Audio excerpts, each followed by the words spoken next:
Assalamualaikum warahmatullahi wabarakatuh. Salam sehat semangat untuk kita semua. Dan jangan lupa buat harimu senantiasa bahagia.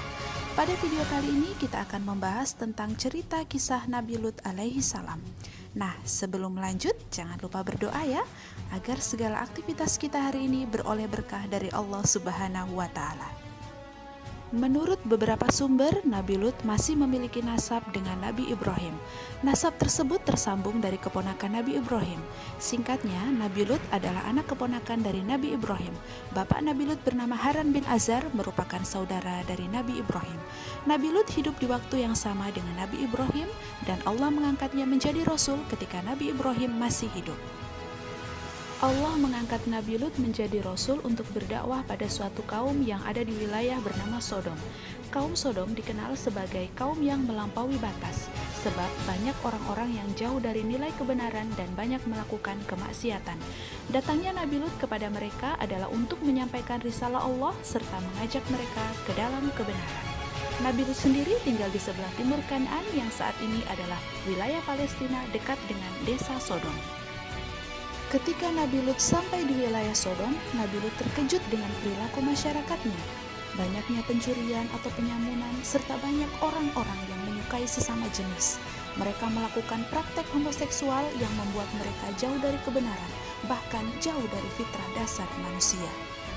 Nabi Lut kemudian menjalankan tugasnya sebagai Rasul Allah untuk mengajak mereka kembali ke jalan yang benar.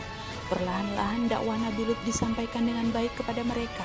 Namun bukannya menerima, mereka justru memusuhi Nabi Lut, bahkan istrinya sendiri pun berkhianat kepada Nabi Lut.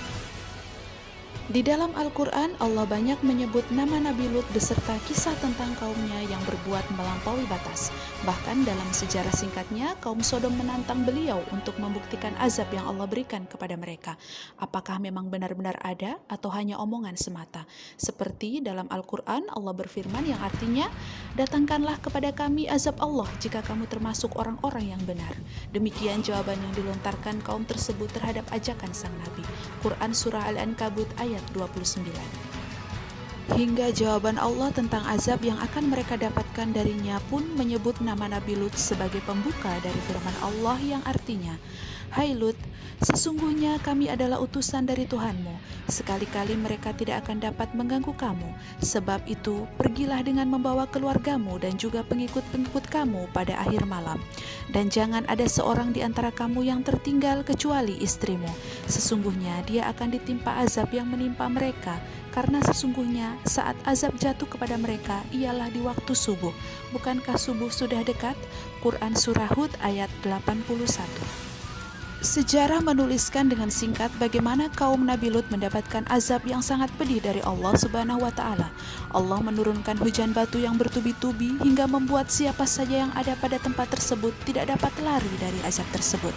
Kemudian Allah balikkan daratan tempat tinggal mereka, sehingga semua kaum Sodom benar-benar binasa kala itu. Tak hanya itu saja, pada siang hari Allah turunkan petir yang begitu menggelegar, menyambar semua kaum Sodom yang ada di tempat itu. Kondisi pada waktu itu kaum Sodom benar-benar hancur dan binasa. Bahkan jejak daripada mereka pun ikut melebur akibat dari azab yang Allah Subhanahu wa Ta'ala berikan kepada mereka. Itulah beberapa pembahasan mengenai sejarah singkat dari Nabi Lut alaihi salam. Kita dapat belajar lebih banyak sebenarnya tentang hal ini. Begitu juga dengan kemunafikan dari istri Nabi Lut yang sebenarnya istri dari beliau juga ikut mengalami azab yang Allah berikan kepada kaum Sodom. Jadi sekian ulasan kali ini, semoga dapat menginspirasi dan kita semua dapat mengambil hikmahnya. Sampai jumpa dalam video pembelajaran selanjutnya. Tetap semangat belajar. Wassalamualaikum warahmatullahi wabarakatuh.